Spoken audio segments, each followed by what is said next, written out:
দীর্ঘ কয়েক মাস ধরে বেতন বঞ্চনার শিকার হচ্ছেন রেগা কর্মীরা।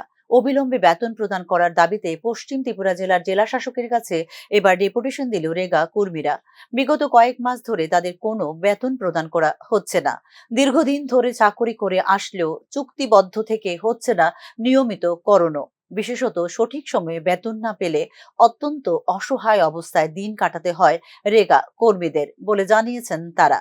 কয়েকটি জেলায় রেগা কর্মচারীদের বেতন হয়ে গেলেও সব জেলায় এখনো হয়নি বেতন বলে এদিন জানিয়েছেন রেগা কর্মচারীরা।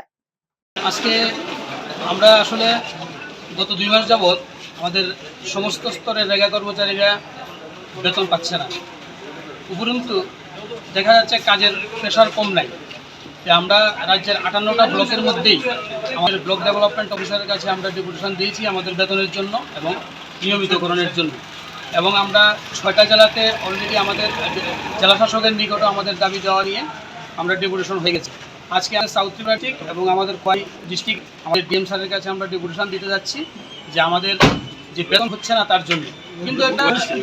কিন্তু আমরা ওয়েস্ট ডিস্ট্রিক্টও আজকে এখানে ডেপুটেশন দিতে যাচ্ছি, এমনি সাউথ ডিস্ট্রিক্টও যাবে।